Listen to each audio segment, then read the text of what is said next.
नमस्कार सर्वांना। सर्वप्रथम श्री स्वामी समर्थ। चला आज आपण आवळ्याचं लोणचं बघूया कसं करायचं। सर्वप्रथम 1.5 किलो आवळे आहे आणि हा 1.5 किलो गूळ आहे। आपण सर्वप्रथम पातेल्यात पाणी टाकून हे आवळे उकडायला ठेवायचे, स्वच्छ करून घ्यायचे। आमच्या घरच्या झाडाचे आवळे आहे, गावठी। तुम्हाला झाड पण दाखवेन। असं हे ठेवून द्यायचं आणि याच्यावर असं झाकण पण ठेवायचं, म्हणजे आवळे छान उकडतात। वाफले का काय बघायचे, दाबले का कळतं, मग वाफले म्हणून मग खाली काढून घ्यायचे। ते करून घ्यायचा आणि असे कपड्याने धरून व्यवस्थित काढून घ्यायचे। काढले आहे आणि बघा किती छान वाफले आहे। असे दाबले की समजायचे आपले आवळे तयार झाले आहे।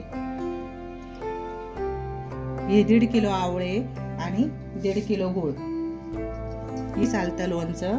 खूप छान लागतं, वर्षभर टिकतं।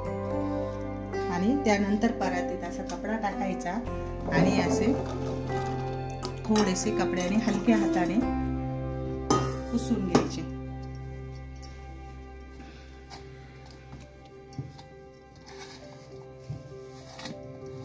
उपवासासाठी छान लागतं ते। असं मसाला टाकून पण बनवता येतं। आपण हे उपवासासाठी बनवत आहोत। थोडे गार होऊ द्यायचे, असे वाफ जाऊ द्यायची आणि मग असं ओलं नाही राहू द्यायचं। थोडं असं चांगलं कोरड्या कपड्याने, असं सुक्या कपड्याने चांगलं पुसून घ्यायचं। पाणी राहू नाही द्यायचं त्याच्यात, जे जास्त दिवस टिकतं। आणि गॅस पेटवून त्यानंतर हे कोरडे केलेले आवळे पातेल्यात टाकायचे।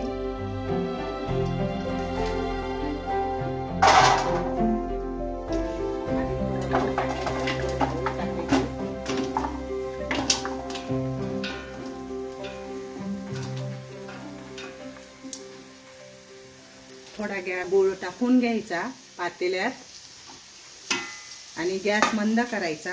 त्यानंतर आपले हे उकडलेले आवळे टाकायचे।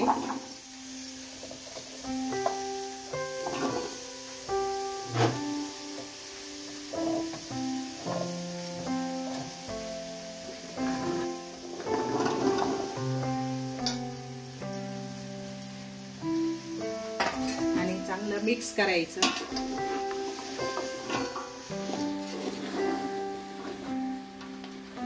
गॅस थोडा बारीक राहू द्यायचा मिक्स होईपर्यंत। आपोआप हळूहळू गरम झालंय की त्याचं पाणी सुटतं। त्याच्यात मिरची टाकायची नाही, काहीच नाही, फक्त गुळाचं पाकाचं लोणचं बनवायचंय आपल्याला। मिरची पण टाकून बनवता येतं, पण हे आंबट गोड असंच छान लागतं। मी दरवर्षी बनवते।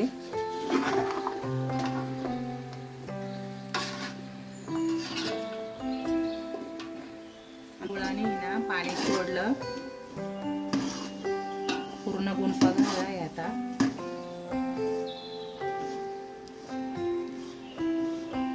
तरी अर्धा तास लागेल त्याला तयार व्हायला।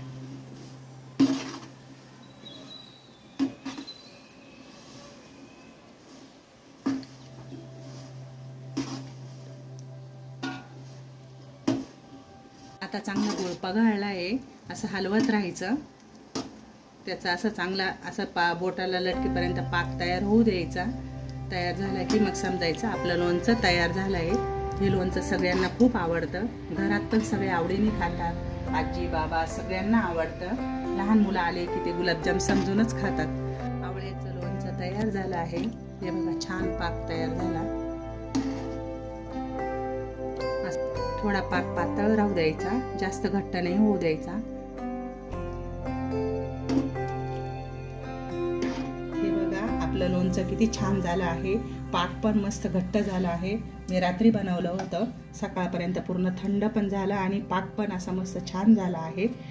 आणि हे लोणचं आहे ना काचेच्या बरणीतच भरायचं ही काचेची बरणी स्वच्छ करून घेतली आहे, पुसून घेतली.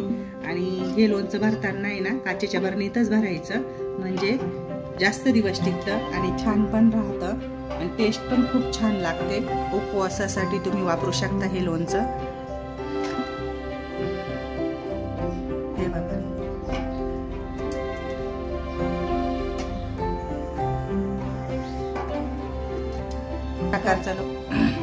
तुम्ही सगळ्या प्रकारचं लोणचं खाल्लं असेल, पण असं आवळ्याचं लोणचं कधी कोणी खाल्लं आहे? कसं बनलंय ते मला कमेंटमध्ये नक्की सांगा.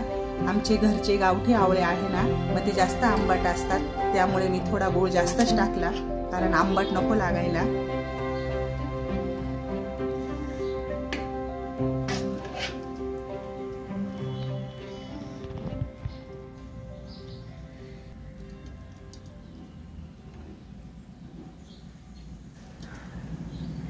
व्हिडिओ आवडला असेल तर सगळ्यांनी कमेंटमध्ये नक्की सांगा आणि लाईक, शेअर आणि सबस्क्राईब करा.